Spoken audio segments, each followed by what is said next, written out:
Welcome back to Hardworking Man. In today's episode, we're doing something a little bit different. Rachel and I are hitting the road and we're going to meet up with a local chainsaw expert. You all know that the Makita 7900 is one of my favorite saws, and the Echo Cs-501P is my favorite lightweight saw.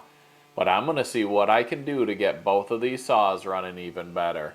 If you want to learn about chainsaws and the benefits of modifying and porting chainsaws, you're not going to want to miss this video. I told you guys I was going to get some saws ported, and this is who I decided to bring them to, an expert. I'm here with Joe from Dyno Joe Mods. A lot of you probably know who he is, but if you don't, you need to check out his channel. He does a lot of saw work. He's done a ton of different builds, and one thing he has that not many other guys have, I don't know if I've seen anyone else with it, is an actual dyno that he runs these saws on. So he's not just telling you what he's doing, he's proving it to you. And that's why I wanted to do this video, because we're going to show the difference between the gains he gets on the dyno to the gains we get in real world, where we cut that oak with the Makita and we cut the maple with the Echo. So we'll see what he gains on these in torque and horsepower and how that translates to real world cutting. So what can you tell us about the dyno? How'd you come about that? And you said there's not many out there. All right, yeah, so I started building saws, much like yourself.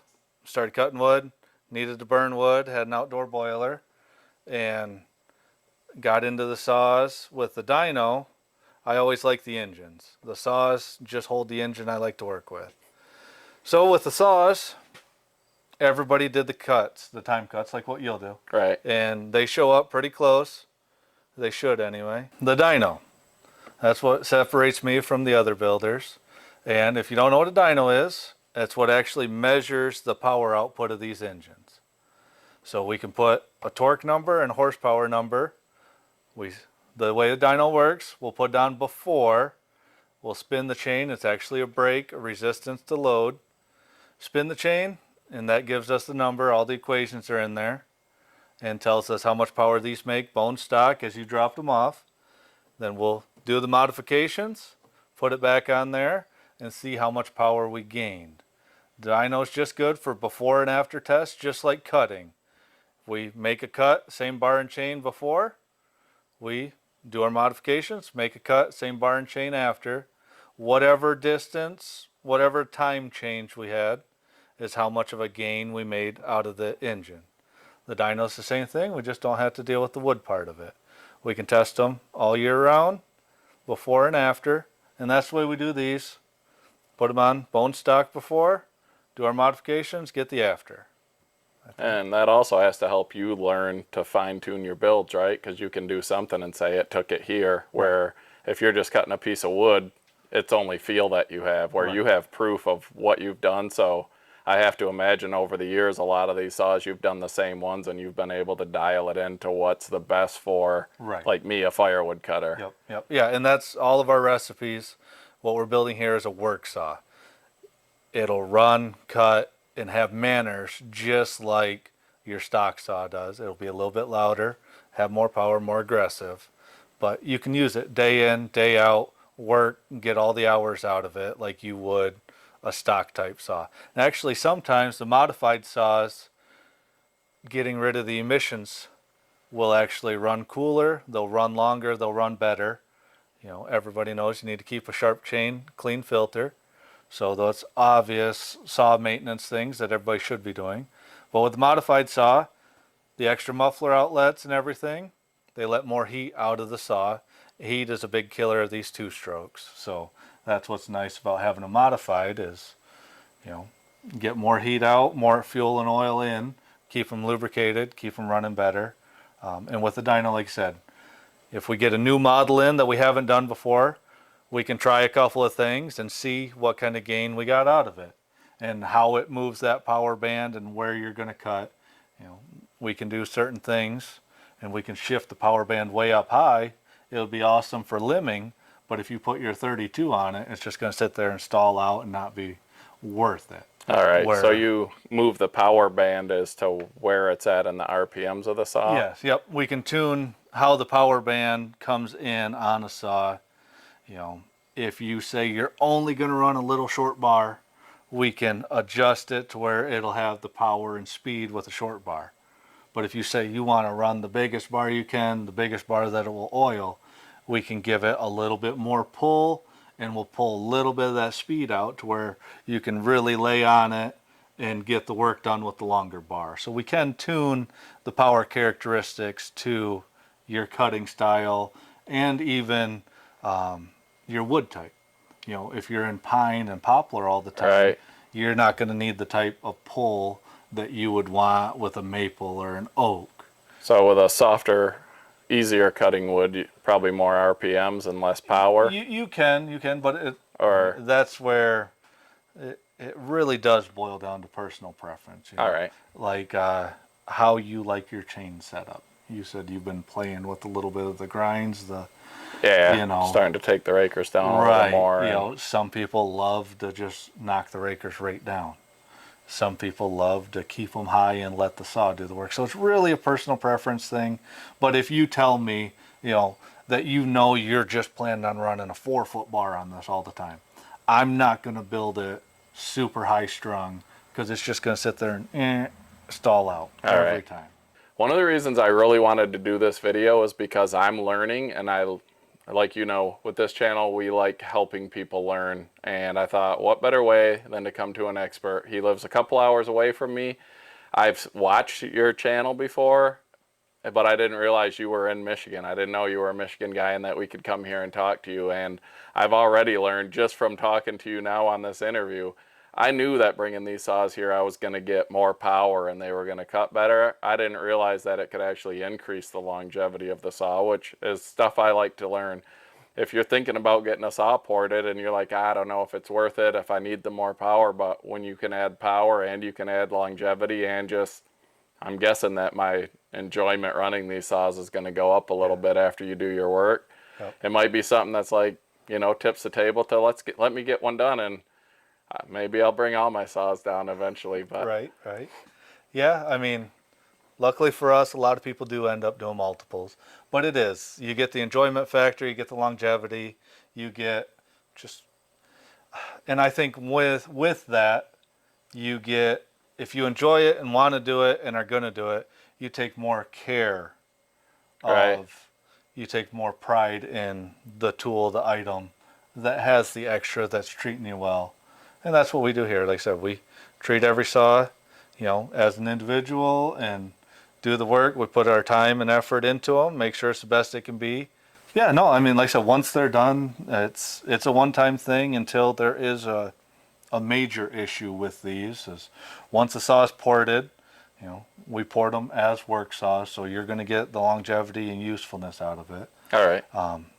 But they're just like any saw. If it starts years down the road, you know, if it starts showing signs of an air leak, if it just won't hold a tune, if it's wandering all over the place, or if it's just screaming lean all the time, you know there's a problem with the saw, just like it happens with stock saws. Right. So you don't offer a lifetime warranty? We'll cover. That's kind of muddy water. That is a hard one. I mean, like I said, we'll cover any issues that arise if it's something from the port work.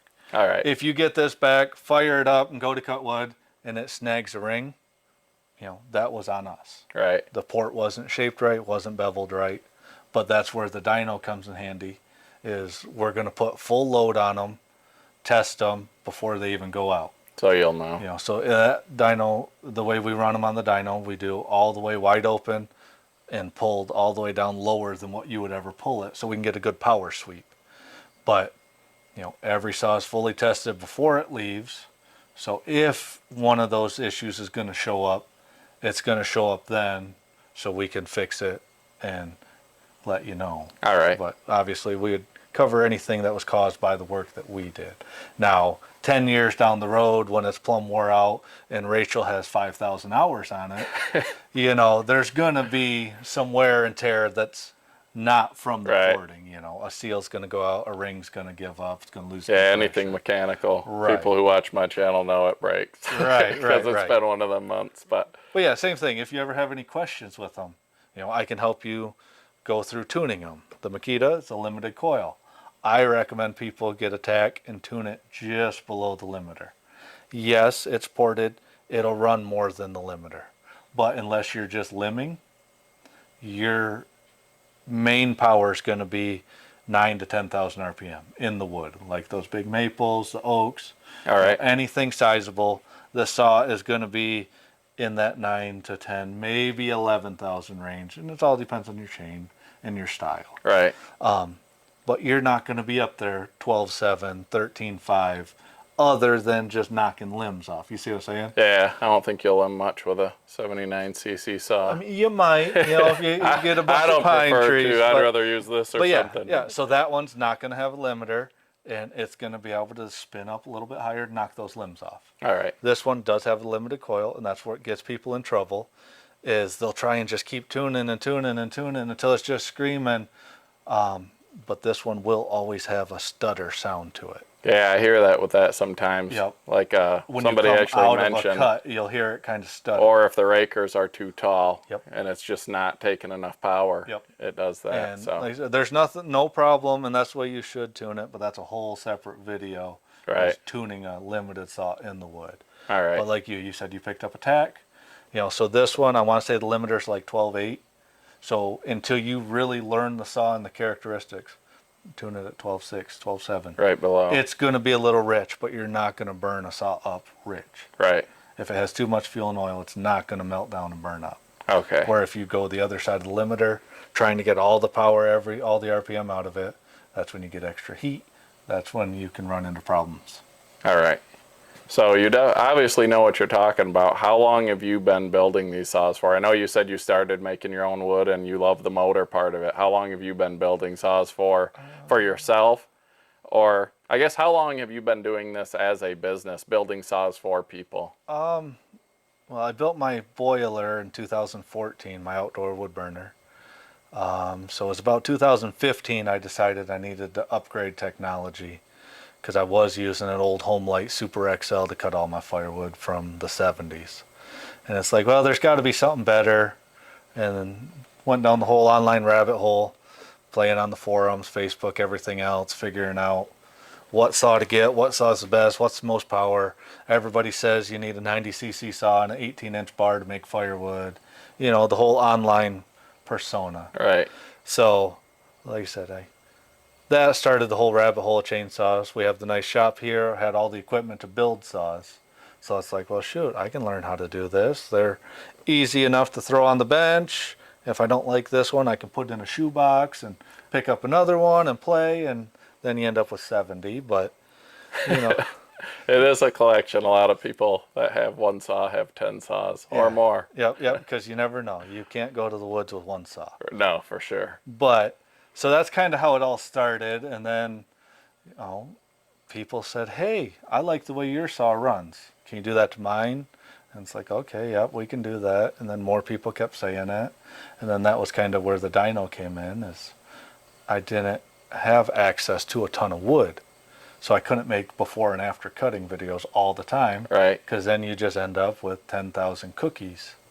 You can't waste all your firewood making it cookies. Right. Because you hear that a lot when you're a saw builder, not necessarily a firewood guy. Why are you wasting that ash? Why are you wasting that oak? Oh, yeah. You I use mine. I still will use mine because I try to do it with something I can turn into smoker chunks. But yeah, if I was building saws, I wouldn't need that many smoker chunks. Yeah, like you can only use so many, and can you imagine, if we make 15 cuts, that's a whole tree trunk most of the time. Right. How much logs you would need to actually test all these saws. So I'm like, well, there's got to be a better way. Every other engine gets tested on a dyno, whether it's a chassis dyno or an engine dyno. So that's where that came about. And now we can actually put a graph of power, horsepower, torque on a graph. This is where we started, this is where we ended. It's not just louder, it doesn't just feel different, it actually is. They do seem more powerful when they're louder, though, right? They do. You make anything louder, it can sound really good and feel really good. But Honda Civic. yeah, you catch the curb wrong and it takes the muffler, and look at that, you gain 20 horse. But yeah, louder is faster. You're right. So when you build a saw, you're doing the porting. Do you also do the mufflers in conjunction with that? So every saw that comes in, you do a muffler mod and the port job as part of the package? Yep. The porting that we do is a complete package. The muffler gets modified, the cylinder gets machine work and porting, and before and after dyno runs. Some saws do get a timing advance, but I don't do it on a lot of them. It'll gain a little bit of snappiness, but sometimes, especially for us, when it's real cold, you'll know some of these do pull over a little harder. Yeah. And then if you add a little extra snap to that, it just makes it even worse, and it's not really worth it, the wear and tear sometimes. But some saws do get a timing advance. All right, now what saws that you build, so just give me your maybe 2 saws that you get the best gains out of. Like if somebody sends you this saw, when they get it back, they're just gonna go, wow. As far as gains, that's kind of double-edged. Like the 501s, most of the Echo saws, they gain really well. They gain a whole lot of power. All right. From the stock form. But like we talked earlier, they start out a little bit lower. They send them out safer Yeah, for the warranty. Yeah, for the warranty, for the aspect of durability, for everything else. They just generally don't put out as much power as a stock one. All right. Or I mean, as a stock steel or Husky most pro saw. Okay. Now they're super comparable to the farm and ranch saws, but the power output isn't there. Now, the larger saws, we do a lot of 70cc and up saws for the arborists and the tree companies, because that's a pretty popular size. The loggers do a lot of the 79 to 90cc saws. All right. We do a lot of 395, 661s for loggers, but we do a ton of 70cc's. But my favorite are actually the 50s, because that's what I like to use. Yeah, they're a lot lighter, and if you can get the power out of them.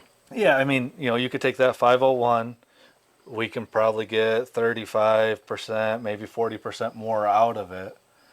So you can run an 18 or a 20, and a 20-inch bar is going to make a lot of firewood. Right. And that's a pretty light saw right there. This sort of touches on that. So if you're just going to go out and buy a saw for firewood, in your opinion, would you be better off just buying a bigger saw and keeping it stock, or maybe buying a little bit smaller, lighter saw, having it ported?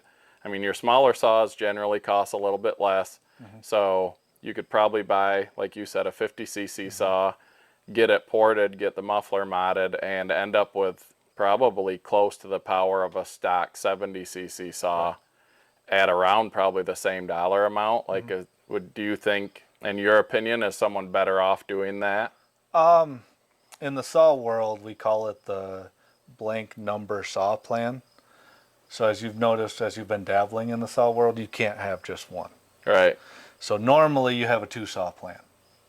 So if your 2-saw plan, like you have here, you have a 50 and a 70, this covers your whole needs.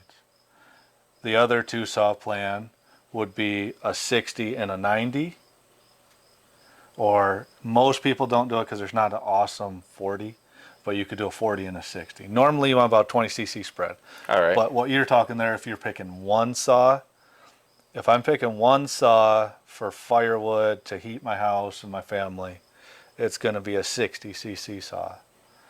That would be the 590s, the 620 Echoes, 562 Husqvarna, the 362 MS400 Steels. Those are awesome 60cc variants for a new saw. All right. If I'm, same thing, picking one saw to heat with for a long time, in my mind, it's worth it to spend the extra for the professional style saws. Right. And this is just all brand new stuff. There are some awesome 60cc older saws like your 036s. Yeah. If you're garage sailing, you can come across those relatively cheap. But that size for one saw, 60cc, is because you can run 16, 18-inch bars if you're not in big stuff, and you can put 24 or longer on for a couple of cuts just to get through that trunk. So out of all the saws you've built over the years, do you have one that's your favorite? Well, my favorites are just more of the extreme builds that we do, the boring, the sleeving, swapping cranks and stuff, just because from the gearhead aspect of it, it's more fun to see what I can make work. All right. That still looks stock, you know, versus, but I do love, I said, I love the engines that are inside. So they're all kind of similar to me. Is they're all a two-stroke engine, two-stroke cylinder. If I can get the cylinder out and do the work on it, that's just where I stop. The brand of saw doesn't really matter. The size doesn't really matter. All right. Just because with, you know, the way I do it on the dyno holds the saw. So as long as I can get the power how I want, that's what I'm looking for as far as picking one. So people can ship their saws into you, right? Yep. So what's your average turnaround time? I know it probably varies from season to season, especially coming into the fall and winter. Probably everybody is getting ready to make their firewood for the winter here in the fall. Right. But just say average turnaround time, and what's the best way for people to get a hold of you if they want to ship a saw to you to get it done? Okay. Yeah, we're a little bit different in that. On our website is worksaws.com, and we have our actual calendar up there. It shows our available dates, and what we do is we have people pick a date. Normally the dates are 30 to 40 days out, All right. the available dates. But once you pick a date, we have you ship your saw in, and we try and keep 2 to 3 weeks from your date. So you schedule a date, that is your actual date, as long as the saw's here. Before your date, we try and keep 2 to 3 week turnaround. That way you know you can cut firewood up until a week before your date, clean the saw off, mail it in. Normally 4 to 5 days shipping is pretty good. And then we'll get your saw started on your date, and 2 to 3 weeks from your date, the saw will be done and ready to head back. I'll have all of his information down in the description of this video too. Links to his channel and links to his webpage. So if you guys want to look up this stuff, hit more underneath on the description and you'll see all this information there. So most important, do you like doing this? Oh yeah, Obviously. yeah, I like doing it. That's Well, why we're here. sometimes you get stuck doing jobs out of hobbies. And you're Right, like, right. You do get stuck, but no, like I said, I do right, enjoy you're it. like, I just did this because I wanted it, and now Everybody else wants it. Right. someone else is making me do it. Yeah. No, like I said, I definitely enjoy doing this, and you know, it's fun. And even though they're all similar, every saw does have its own little quirk or something different. You know, some saws are a little more challenging to take apart, some put together, and it just keeps it fun. And so we get to meet up with people and get to try different sizes and saws and play. And you know, there's all sorts of firewood events you can go to, saw events you can go to, and it's kind of, as you found, It is. It's a cool community. the whole community is all encompassing, and everybody kind of has the same goal: stay warm or cook good foods. Right. Get outside and work. Right? How can you not like those things? Well, I'm excited to get these saws done. I definitely learned a lot about chainsaws on this trip. You guys aren't going to want to miss a future video where I get these saws back and we're going to run them with test cuts before and after, and on the dyno before and after, the modifications and the porting. So what do you think? Drop a comment down below on which one of these two saws you think is going to show the greatest gain. So if you have any questions for Dyno Joe, drop those in the comments, and when we go to pick up these saws, I'll ask him some of the questions you guys put in the comments.